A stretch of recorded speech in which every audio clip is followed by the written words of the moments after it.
I always look forward to my yearly update video because it allows me to break out the really good stuff and imbibe a little bit.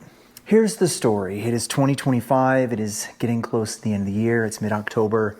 This is usually the time of year that I put together a review video where I take you all back through the annals of the year and we revisit some of the highlights. First and foremost, as always, I would say thank you to all of you. We've just passed 7,500 subscribers. It's 5 years in since this channel has been sort of rebranded. I can still remember sitting in my office at my new job and deciding to call my channel On 2 Feet. And I can remember every year that I've sat in this very chair and talked to all of you and gone through the highlight reel. So this is year 5. So thank you to all of you that watch my silly little videos and join me on some of my adventures around the country and sometimes around the world. So as I've been scrolling through my uploads here, one of the things that I noticed is that despite feeling like I've been pulling back a little bit, I actually still managed to post several dozen videos last year, which comes out to be like a video every couple of weeks, which I think is a really nice steady state. Yeah, I'm really glad this is not my full-time job, but I'm also really glad that I love doing this stuff and sharing with all of you because it still feels fun to me. Let's get into the 2025 year in review video. So let's jump back to November of last year, right after we posted our annual update video. One of the very first things that I did was I went out and played with my new drone in a really fun location. So I had experimented a little with the drone already, just kind of out in the woods, but this was the first real ride where I engaged the active tracking technology. And I took a ride up to Saddle Mountain. After that, I talked a little bit about how I decided to get my drone pilot's license as I was starting to play more and more with the drone. And where I live, I'm near an airport, and so I have to be careful and make sure I get all the right permissions and check airspaces. And it really started getting me thinking about how much I enjoyed all those years ago when I got my private pilot's license. And so I decided I wanted to do things the right way and actually get a commercial drone pilot license. After that, we got into January, and we had a very mild winter here in northern Arizona, which was nice in that I could take the motorcycles out in January. So one of the first things I did in the new year was I rode up the backcountry discovery route, the AZ BDR, and I rode segment 4. And I think I rode something like 30 miles up into Flagstaff and popped out basically down the road from my house. So that was a really fun ride. Brought the drone on that as well, had some fun there. February came along and I posted, I think what was probably a bit of a shocker video for many of you. And it was my farewell to my 411. So I had already made the decision in the background that I was gonna sell my 411, my Himalayan. By that point, I knew what bike I was gonna get. It was on hold. Pre-order, and it finally came in, and so I needed to sell the 411. After that, I did talk a little bit about what I had planned for 2025. I like to do this in the winter when it's kind of slow and talk about like, here are the adventures we got lined up for the year. So I think I talked about my Canyon to Crest run, some summer plans, and a few other things I had on the calendar. Right at the equinox, I posted the video that was one of my biggest videos of the year, and that was, of course, my new bike day video. And so this is when I introduced the whole world that I bought an Ibex. And I think a lot of people were very surprised. I got a lot of comments and messages offline about, I can't believe you didn't get the new Himalayan. I was sure you would have gotten the new Himalayan. And yeah, I did decide to get the Ibex, and thankfully I got it just under the wire before all the tariffs hit as well. So a week later, I posted a very early, like sort of first impressions break-in video, because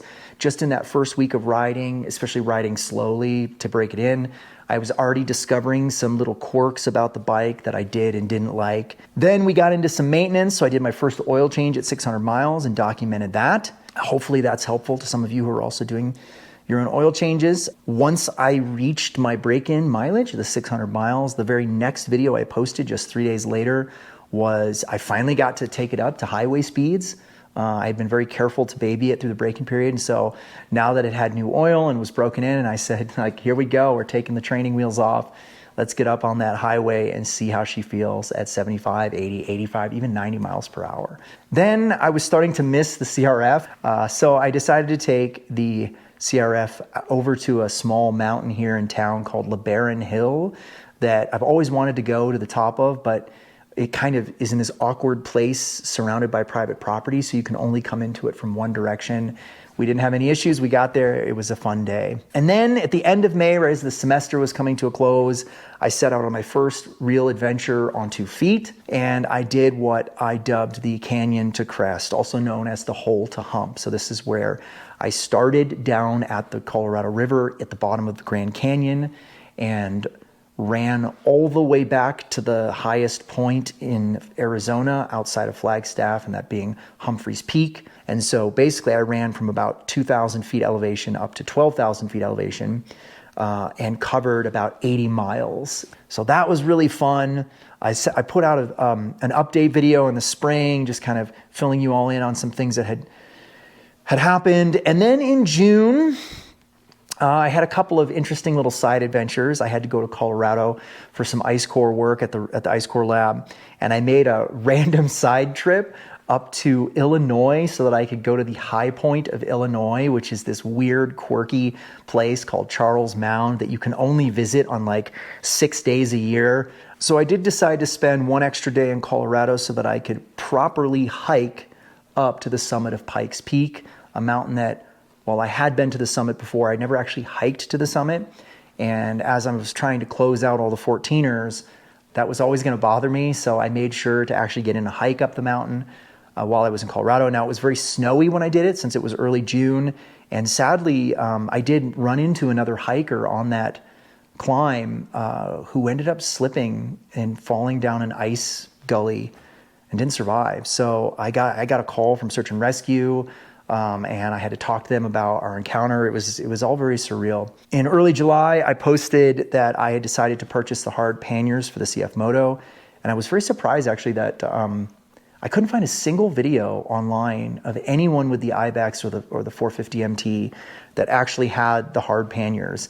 And I suspect it's because they're just so dang expensive. And then we get to the good stuff. So then I posted 5 videos in a row, actually 6 videos, about my trip to Colorado. So this was one of the years that I was really, really excited to get to Colorado because I was on a new motorcycle that I was excited to try out, and mostly because this was the year that I was hopefully going to finish all the 14ers. So I planned to do the final 2 14ers that I had left, one being what is unanimously voted as the most difficult of all 58 14,000 foot peaks.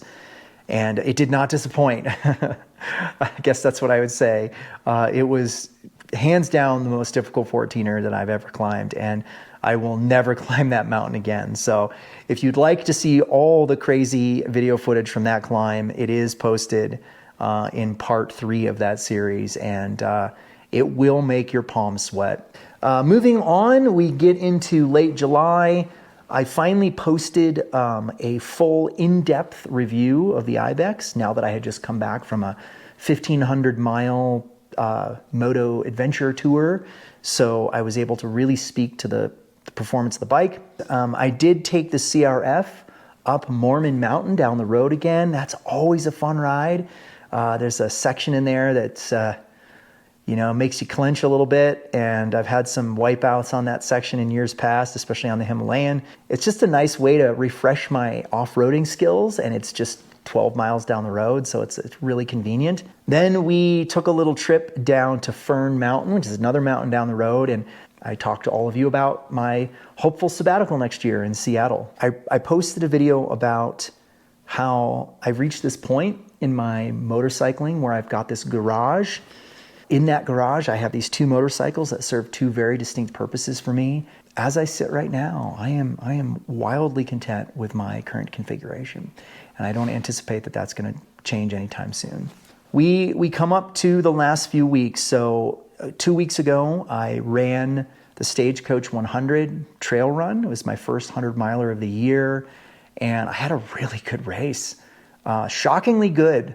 I was just not expecting to do as well as I did. Finished in 23 hours and 36 minutes. I got 9th place men, 11th or 12th overall. Up until I crossed the finish line, I was ecstatic. And then, of course, I posted a video last week about how I got some really terrible news at that finish line, and it really kind of messed me up for 2 weeks. And so I'm slowly coming back to life here, but it's been a rough month. And finally, we get to the last video that's on the channel.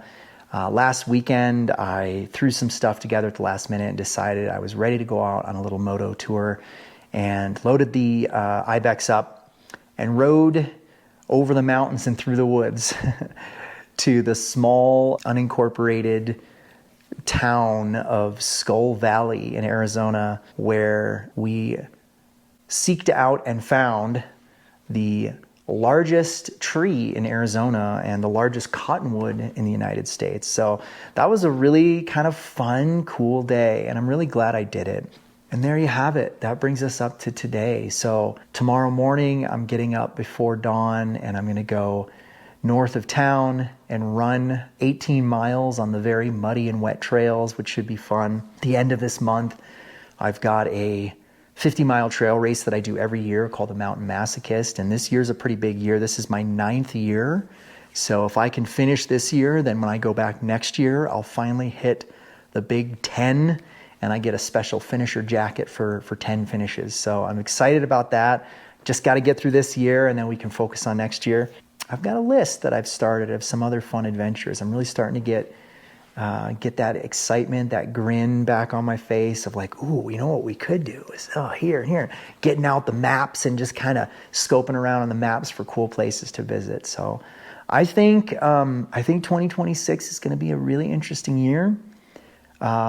I'm excited to see how it all unfolds. I don't want to spoil anything, but I think there's going to be some slightly different types of adventures next year. So anyway, I'm rambling again. Thank you all for following along and for walking down this memory lane with me as we revisited the year. And I'm very excited about next year, looking forward to it, and I hope that you'll continue to join me on the many adventures. And with that, I will sign off. Take care, be safe, and I will see you in the next video. Bye. What is that scary tripod, huh? He's okay. Yeah. Good doggo.